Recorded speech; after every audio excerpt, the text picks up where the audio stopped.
నంద్యాల జిల్లా తెలుగుదేశం పార్టీ నూతన కార్యవర్గం కొలువుతీరింది.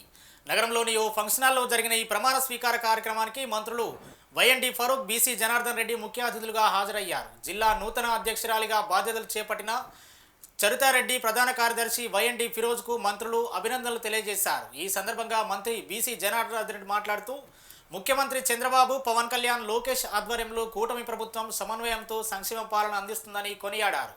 ఇచ్చిన మాటకు కట్టుబడి సూపర్ 6లోని ప్రతి హామీని అమలు చేస్తున్నామని స్పష్టం చేశారు. ప్రభుత్వం చేపడుతున్న అభివృద్ధి కార్యక్రమాలను కార్యకర్తలు ప్రజల్లోకి విస్తృతంగా తీసుకెళ్లాలని, పార్టీ శ్రేణులకు నూతన కార్యవర్గం అండగా నిలవాలని ఆయన పిలుపునిచ్చారు.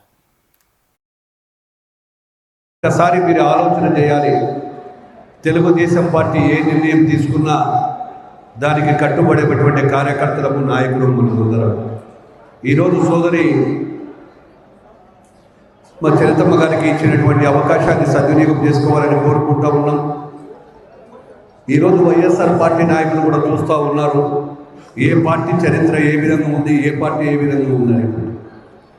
ఏదైతే కూటమి ప్రభుత్వం ప్రజలు మనకు పట్టాభిషేకం చేసి పట్టం గట్టబెట్టారో, వచ్చిన తర్వాత మన నాయకుడు చంద్రబాబు నాయుడు, అదేవిధంగా కూటమి ప్రభుత్వం అటు పవన్ కళ్యాణ్ గారి ఆధ్వర్యంలో, ఇటు లోకేష్ బాబు గారి ఆధ్వర్యంలో సంక్షేమం, అభివృద్ధి ఏ మాట అయితే ఇచ్చామో ఇచ్చిన మాట కోసం ప్రజలకు తప్పించిపోతూ ప్రతి కార్యక్రమాన్ని కూడా దిగ్విజయం చేస్తూ ఉన్నాం. అదేవిధంగా మనమందరం కూడా కలిసి ఈ యొక్క జిల్లాను అభివృద్ధి బాటలో తీసుకెళ్ళాలి. జిల్లాలో అభివృద్ధి బాటతో పాటు కార్యకర్తలకు జరుగుతున్నటువంటి సమస్యలు, కార్యకర్తలకు జరుగుతున్నటువంటి సంబంధం చేసేటవన్నీ కూడా పరిష్కారం చేయాలని చెప్పి కూడా నేను జిల్లా అధ్యక్షులందరూ కూడా కోరుకుంటా ఉన్నాను. ఈరోజు మన మీద బాధ్యత పెరిగింది. ప్రజలు మనకు ఇచ్చినటువంటి మ్యాండేట్ ఇచ్చారు. మళ్ళీ స్థానిక ఎన్నికలు రాబోతున్నాయి.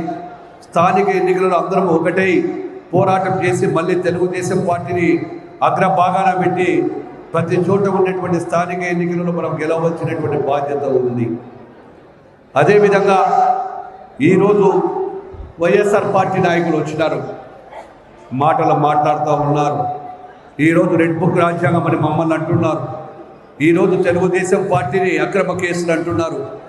ఈరోజు వైఎస్ఆర్ పార్టీ నాయకులకు సిగ్గు శరం ఉంటే మీరు గతంలో చేసిన పాపాలు, మీరు చేసినటువంటి వేధింపులు, మా కార్యకర్తలను వేధించిన వేధింపులు ఎక్కడ కూడా మేము వేధింపులకు పోవడం లేదు.